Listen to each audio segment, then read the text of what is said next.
I, th- I think I am live. Hurrah! Hello. I was here earlier, and if you saw me earlier, you'll know I was half asleep. Okay, and being half asleep, I had wet hair as well. It's dried now. It's very floofy, and it's not got anything in it. But part of the thing was, I was talking to you about what was happening 110 years ago, and also happening in my book, The Unstoppable Letty Pegg. Now, the 20th of November was a Sunday. And if you don't know the book, Letty's mum is ill, and Letty's dad doesn't know why she's ill. Letty's dad is trying to get the information out of Letty because he wants to know what's been going on. He suspects that his wife might have been on the Black Friday protests where all of those suffragettes got arrested and there was a lot of violence and some of them got thrown out of their wheelchairs. Well, Mrs. Billinghurst got thrown out of her wheelchair and quite a lot of people beaten up and also assaulted in horrible ways by the men who were all there as well as the police. Anyway, it was a horrible time. Letty Pegg's dad didn't want his wife going on it. She went on it, and now he's trying to butter Letty up. So he takes her to church, as you do on a Sunday. It is 1910. The majority of the UK at this point is Christian, and it is the done thing to go to church, although he sits in the wrong place in the church because it's not social, it's not as well to do as his wife, you see. And because he's not as well to do as his wife, he takes Letty for lunch. Now, this is Sunday 110 years ago. I mean, even when I was very little, not all shops opened on Sundays. It was kind of customary for shops to be shut on Sunday. I don't know if there's any laws against it when I was a kid, but it was, and then they slowly, gradually opened it up and changed it. But in 1910, everything shut, apart from pubs. So pubs would be open. Really, what pubs are, they're an extension of your living room. Because most people at the time didn't have much living space, as I think this is now becoming more common in the UK in general, is we're all sort of living together. Well, at this time, poor families were sharing entire rooms together. So if you wanted to get away, if you wanted a bit of, chance to sort of live, have a bit of sing-song, maybe grab a bite to eat or have a drink, you went down the pub. Now, pubs primarily were for men. So they were where they went after work to relax. That was the thing. And the women stayed home with the kids. Very few women stayed home with the kids. It wasn't, yeah. But yeah, so so takes her to the pub. And on a Sunday, it's much more of a family day than it is any other day of the week. You couldn't order drinks if you're a woman in a pub, really. It depends on the pub. You might get away with it. There wasn't a law against it, but it was a bit... And he takes her and they have lunch together. Now, what does Letty want for lunch more than anything? That's right, pie and mash. Now, that doesn't sound too bad, does it, pie and mash? But what she wanted at the time was this. This is pie and mash, ladies and gentlemen. Can you see how mucusy that looks? How lovely. And just look how mucusy. Oh, it's like somebody's coughed all over it, isn't it? This pie here is filled with eel. Eels were one of the few fish which could grow in the River Thames during this time period where the River Thames was heavily polluted. Even then, the majority of eels were imported from Holland. And mashed potato, where can you go wrong with mashed potato? But not only do they do this, which is basically it's a parsley sauce. Now the one that Letty has is actually bright, like viciously lime green, presumably because the pub owner has added extra bits to it, or maybe just put in extra parsley. Maybe they prepared the parsley really well. I've had a little comment coming up saying gross. Yes, it is gross, but it is also it's a traditional meal, and eel is very cheap. It's available if you live in a city and easily imported from Holland, and this was what people wanted. The other big popular meal of the time was, of course, fish and chips. Later on, Letty Pegg gets fish and chips, and yeah, I deliberately thought about the fish and chips quite intensely when I was writing about it, because fish and chips is a really British fish and chips, of course. But it's quite a recent thing that people started eating fish and chips, because the way that the fish is prepared, the fried fish, is obviously a Jewish cookery method of battering and frying the fish, which you have on the Sabbath the next day. So you do it then. And the reason it got popular in the UK was because there's a large immigration of Italian Jews into London and the South, and it gradually moved up the country. There's also quite a lot of Italian Jews up in Scotland as well. And they opened up fish shops. So fish and chips were a method of, really tasty food, very cheap food, and it was incredibly popular. They also opened up lots of ice cream shops and that sort of thing, so you could get a lick. That's my favourite thing. It's not, you didn't get a cone. Well, you could get a cone if you're like dead posh with a big ball of ice cream on it.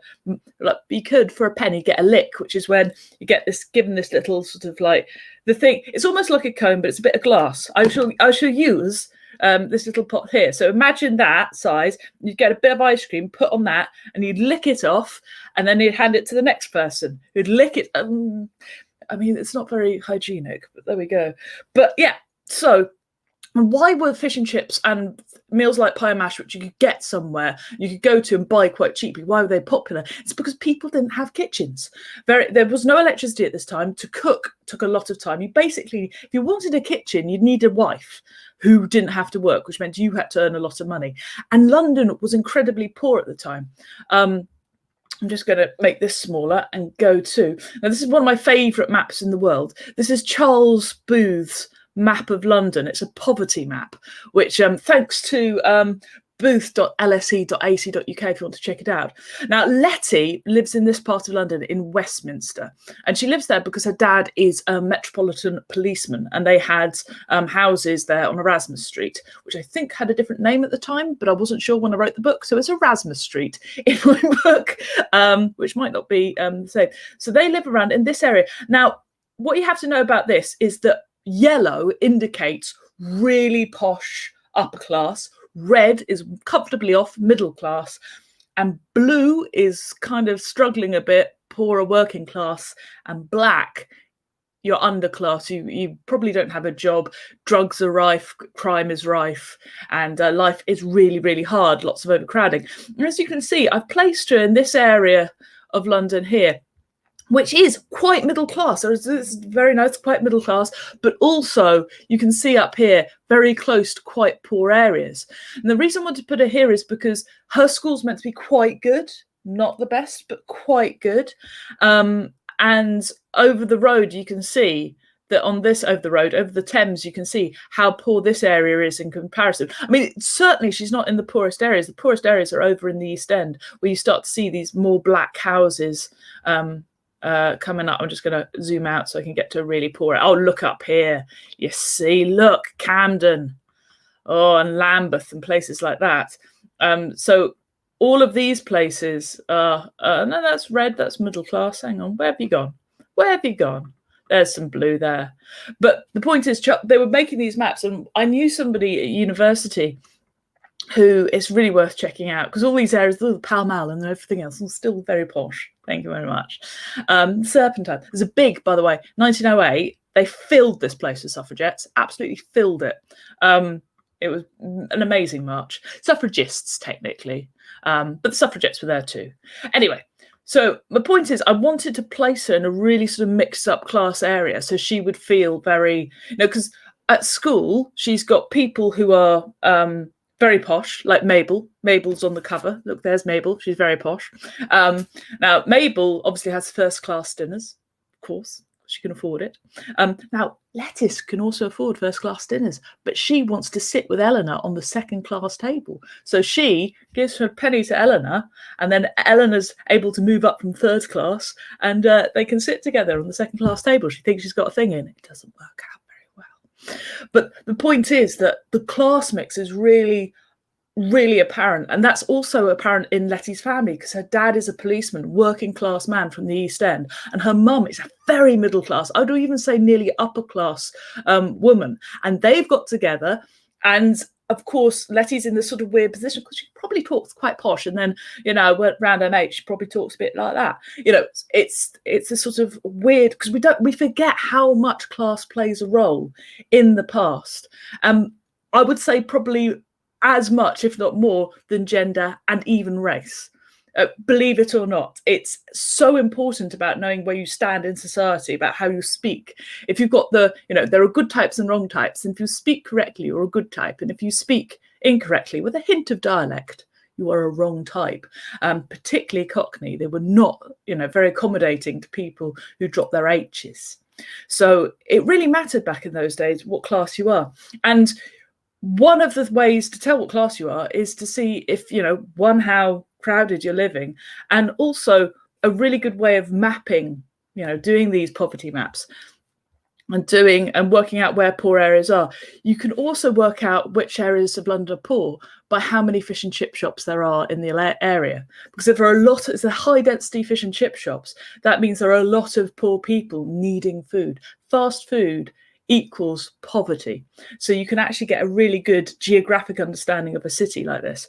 But this is why I really recommend, if you're going to write fiction, you can write, historical fiction, because you have to research, you'll get a bigger understanding. It sort of opens up different stories to you if you ever want to write it. Anyway, I forgot to mention all of this morning, which is what I planned to do.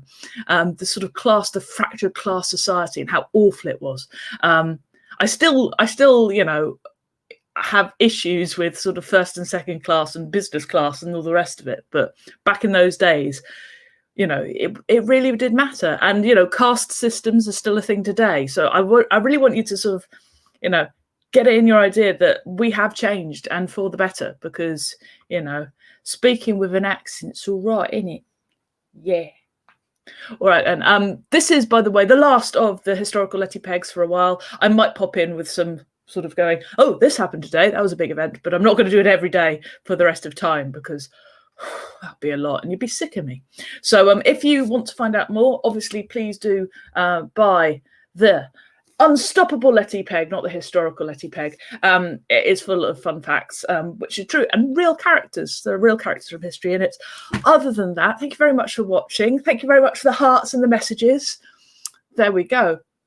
But yeah, so do I don't know, do have a lovely weekend, chaps. Have a lovely weekend, and I will speak to you later. Cheerio.